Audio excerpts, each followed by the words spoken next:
दिखा। ये जो जितने दिख रहे हैं जो पतले पतले बाल हैं, ये रूट है, बट इसमें इतना आप आसान भाषा में समझिए, इसको इतना पावर नहीं मिल रहा है, इतना इसमें बल नहीं आ रहा है कि ये पूरा अपना बाहर निकल जाए। पेशेंट देखोगे टैटू बनवा लिया, उसको पसंद नहीं आ रहा है, या फिर ऐसे जॉब में जा रहा है जहाँ पे टैटू अलाउड नहीं है, तो उसको हटाने के लिए इस मशीन से हम लोग हटाते हैं। और जब ये बाहर निकलेगा, जब पीआरपी किया जाएगा तो ये बाहर निकलेगा और मोटा बन के निकलेगा।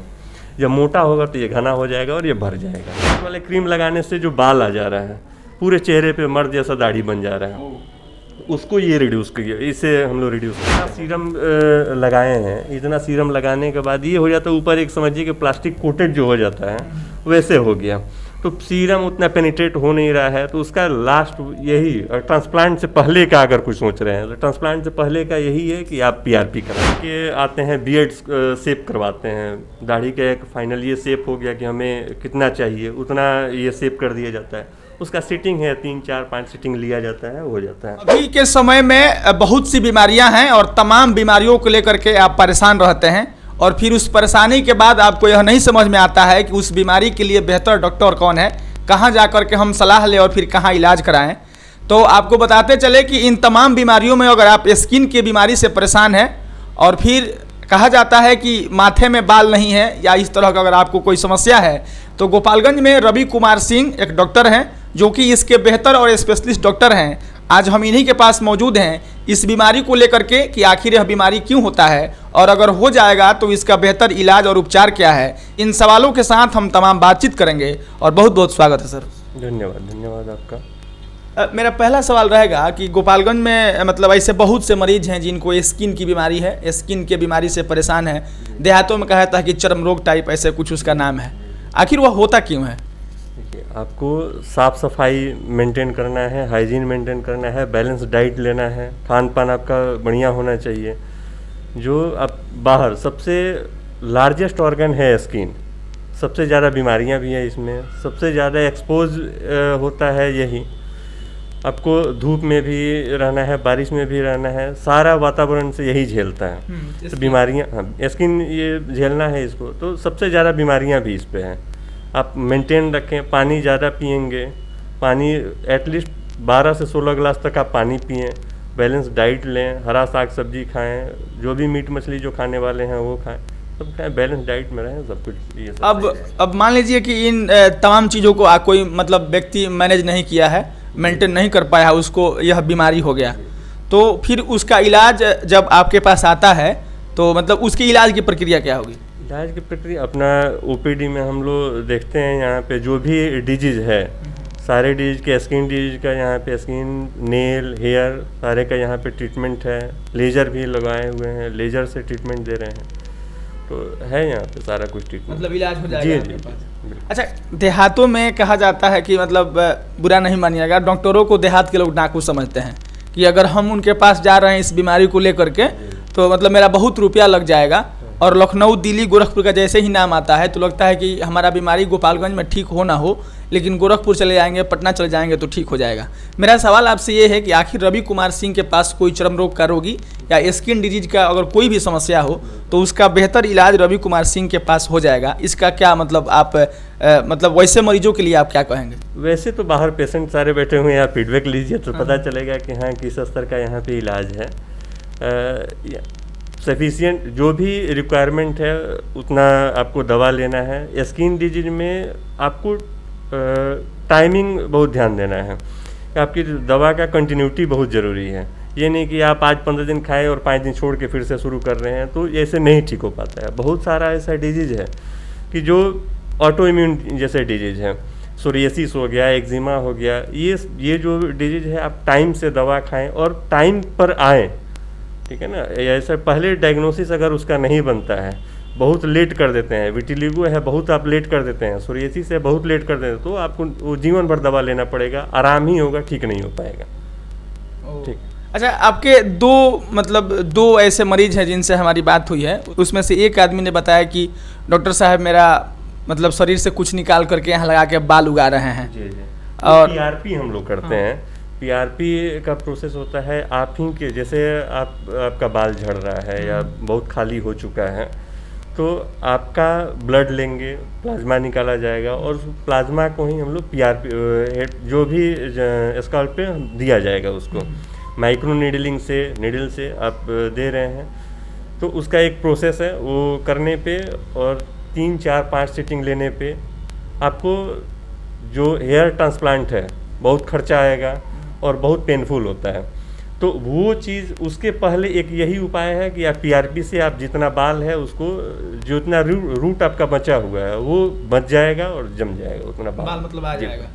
बाकी आपके इस ऑफिस में, इस क्लिनिक में देख रहे हैं कि कई तरह की कृत्रिम मशीनें हैं। हम एक बार कष्ट देना चाहेंगे कि आप उस मशीनों के बारे में बताएंगे कि आखिर उन तमाम मशीनों से क्या होता है और मरीजों का। सबसे पहले मैं आपको ये बता, ये है हेयर रिडक्शन, ये डायोड हेयर रिडक्शन है जी। तो इसे कई जगह का यहाँ से लड़कियों का जैसे फेस पे हेयर आ जाता है, वो चाहे हार्मोनल इम्बैलेंस से हो रहा हो या फिर कोई आजकल बहुत लड़कियां हैं जो एस्ट्रॉयड वाली क्रीम अपने से, वो कोई डॉक्टर नहीं लिखता है, अपने से उसको लेके लगा लें कि वो लगा रही हैं और उनका थोड़ा सा साफ हुआ है, मैं भी लगा ली। एस्ट्रॉयड वाले क्रीम लगाने से जो बाल आ जा रहा है, पूरे चेहरे पे मर्द जैसा दाढ़ी बन जा रहा है, उसको ये रिड्यूस किया, इसे हम लोग रिड्यूस करते हैं। लड़के आते हैं बियर्ड शेप करवाते हैं, दाढ़ी का एक फाइनल ये शेप हो गया कि हमें कितना चाहिए उतना ये शेप कर दिया जाता है। उसका सिटिंग है, 3, 4, 5 सिटिंग लिया जाता है, हो जाता है।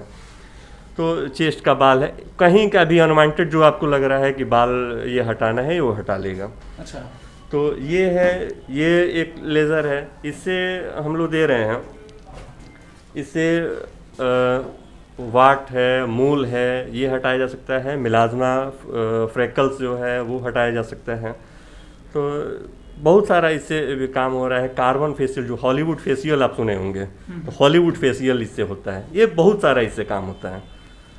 ये है हाइड्रा फेशियल है, इससे 10 प्रकार का फेशियल होता है। अच्छा, फेशियल? हाँ जी। वो फेशियल ये नहीं कि वो पार्लर वाला फेशियल नहीं है, ये फेशियल मेडिकेटेड सीरम से किया जाता है। विटामिन C सीरम में, बहुत सारा सीरम से इसको किया जाता है। तो ये है जो वाइट हेड, ब्लैक हेड है, तो आप प्रोसेस से आएंगे, मेडिसिन लेंगे, ज़्यादा समय लगता है उसको ख़त्म करने के लिए। ये इंस्टेंट उसको हटाता है, हटा के उसके बाद फिर ट्रीटमेंट इससे आसान हो जाता है मशीन से करने पे। आपको कॉटरी जो दिख रहा है, कॉटरी से है, बहुत सारा मशीन रखे हुए हैं। तो छोटे छोटे जो भी इसमें अटैच करके जो भी काम करना है तो हो रहा है। सारे यहाँ पे हेयर का, नेल का, स्किन का, तो सारा कुछ है। मोटे तौर पे डॉक्टर साहब ने अपनी भाषा में इन मशीनों के बारे में बताया है। आपसे मैं व्यवहारिक तौर पे और आसान भाषा में कहूँ तो अगर आपके शरीर में अनवांटेड जगह पे बाल हो, तिल हो या कोई दाग धब्बा हो, इन सब चीज़ों को रिड्यूस करने के लिए, हटाने के लिए और आपके शरीर से इन तमाम दागों को मिटाने का यह मशीन है। और डॉक्टर साहब आपके इलाज में इन तमाम मशीनों का उपयोग करके आपके स्किन डिजीज का जो भी प्रॉब्लम है उस सब को ठीक कर देते हैं। अंतिम, टैटू, कोई आप पेशेंट देखोगे टैटू बनवा लिया, उसको पसंद नहीं आ रहा है, या फिर ऐसे जॉब में जा रहा है जहाँ पे टैटू अलाउड नहीं है, तो उसको हटाने के लिए इस मशीन से हम लोग हटा देते हैं जी। टैटू हट जाएगा, फिर जैसा भी हो, जिस कलर का भी हो, उसका सेटिंग उसके हिसाब से करना है, वो भी हट जाता है। चलिए, अब इस पूरी वीडियो में और इस पूरी खबर में डॉक्टर साहब से मेरा अंतिम 2 सवाल रहेगा। पहला ये कि स्किन डिजीज के बहुत से डॉक्टर हैं जिले में, कोई गांव का मरीज आप ही के पास इलाज करवाने क्यों आए? यहाँ पे गोपालगंज जिले में कोई लेज़र नहीं रखा है, किसी के पास लेज़र नहीं है। इवन अभी सीवान, छपरा में भी एक आध जगह ही कहीं लगा होगा। तो एक तो ये मैं दे रहा हूँ, दूसरा जो भी आपका डिजीज है उसका आसानी से ट्रीटमेंट हो रहा है, उसको संतुष्टि मिल रही है। जितने कभी मेरा गूगल पे आप जाके देखिएगा, वहाँ रेटिंग देखिए कि हाँ मुझे कितना लो रेटिंग किया है। मतलब जितने पेशेंट है वो संतुष्ट पेशेंट है, मतलब कम शुल्क में बेहतर इलाज, इसलिए आप यहाँ आ सकते हैं। बिल्कुल। चलिए, अंतिम यह बात कि स्किन डिजीज का जो रोग होता है, मान लीजिए कि अभी के समय में किसी को न हो, इसके लिए क्या क्या सावधानियां लोगों को करना चाहिए? अभी जैसे बारिश का मौसम लगभग समाप्त होने वाला है और धूप, जो जितना ही देर धूप निकल रही है, बहुत तेज धूप निकल रही है, उसमें अभी डे टू डे प्रैक्टिस में अभी सबसे ज़्यादा उस सनबर्न का केस आ रहा है, मिलाज्मा का आ रहा है, हाइपर पिगमेंटेशन का आ रहा है। तो वो क्यों हो रहा है? पानी एक लेना है जितना, वो पानी लोग नहीं लेके निकल रहा है। जंक फूड आप बाहर निकले हैं, पानी उतना नहीं ले रहे हैं, कोई जूस वगैरह नहीं ले रहे हैं, लेकिन जाके आप पिज़्ज़ा बर्गर जरूर खा ले रहे हैं। तो वो खा रहे हैं और वहाँ से पानी उतना मेंटेन नहीं है, आपका स्किन हाइड्रेट नहीं है। स्किन हाइड्रेट नहीं है तो आप बाहर जा रहे हैं, धूप जो लग रहा है तो उससे सनबर्न हो रहा है, मिलाज्मा बढ़ रहा है, उससे ये सब पिगमेंटेशन जितना होगा हाइपर पिगमेंटेशन में चला जा रहा है। तो ये सब दिक्कत, हाँ ये सब बचें, पर्याप्त मात्रा में पानी पिएं, पर्याप्त बैलेंस डाइट लें, टाइम से भोजन करें, बाहर निकलें तो सनस्क्रीन लगा के निकलें। जो भी अब दाद खाज वगैरह जो भी हो रहा है तो पसीना आपको हो रहा है, आप 2 टाइम नहाइए। घर पे जाने के बाद बाहर से पूरा पसीना डस्ट जो भी लग रहा है आप वैसे ही अगर रह जाइएगा निश्चित होगा आपको। यहाँ किसान सबसे ज़्यादा लोग हैं, सबसे ज़्यादा खेती हम लोग के यहाँ होती है। जो लोग मिट्टी में काम कर रहे हैं, अगर साफ़ सफाई उन लोगों का नहीं रहा, पानी लगा हुआ है और उसे बहुत बढ़िया से साफ़ सफाई नहीं हुआ, मॉइस्चराइज़र नहीं लगा, तो फिर जाके आप देखे होंगे कि उंगलियों में पकड़ लेता है, दिनाय वगैरह जो भी है पकड़ लेता है। तो उसको आप साफ़ सफाई नहीं रखेंगे निश्चित पकड़ेगा आपको।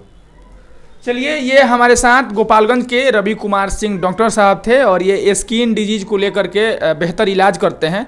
और जैसा कि इन्होंने बताया कि साफ़ सफाई को लेकर के आप अगर सावधानी नहीं बरतिएगा तो आपको स्किन का प्रॉब्लम हो जाएगा, और अगर आपको स्किन का प्रॉब्लम हो जाएगा तो आप रवि कुमार सिंह साहब से आकर के मिल सकते हैं। आपके स्किन के तमाम बीमारियों को यहाँ पे चुटकियों में ख़त्म कर दिया जाएगा। बाकी एक बार हम कोशिश करेंगे कि जो लोग मरीज बाहर बैठे हुए हैं उनसे एक बार फीडबैक लेंगे कि आखिर डॉक्टर साहब का उन मरीजों के साथ मतलब कितना संतोषजनक इलाज हुआ है और वे लोग क्या कहते हैं। PRP जो करना है, ये जो बाल हैं जो पतले पतले से बचे हुए हैं, ये सारा रूट बचा हुआ है इनका। और आप थोड़ा सा और दिखाएं, साइड करके दिखाएं। ये जो जितने दिख रहे हैं जो पतले पतले बाल हैं, ये रूट है, बट इसमें इतना आप आसान भाषा में समझिए, इसको इतना पावर नहीं मिल रहा है, इतना इसमें बल नहीं आ रहा है कि ये पूरा अपना बाहर निकल सके। अच्छा। और जब ये बाहर निकलेगा, जब PRP किया जाएगा तो ये बाहर निकलेगा और मोटा बन के निकलेगा। जब मोटा होगा तो ये घना हो जाएगा और ये भर जाएगा। और ये सीरम लगाने से, ये सीरम इतना सीरम लगाए हैं, इतना सीरम लगाने के बाद ये हो जाता है ऊपर एक समझिए कि प्लास्टिक कोटेड जो हो जाता है वैसे हो गया।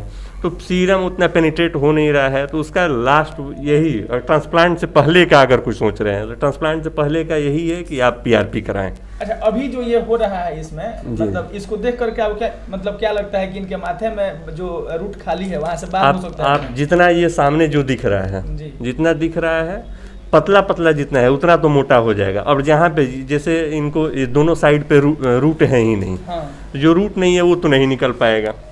उसके लिए तो ट्रांसप्लांट ही उपाय है। जब ये बिल्कुल चिकना जो दिख रहा है ये तो नहीं आएगा। ये जितने जितने पतले पतले हैं या छोटे छोटे, ये आपको जो दिख रहा है रूट जितना दिख रहा है उतना आ जाएगा।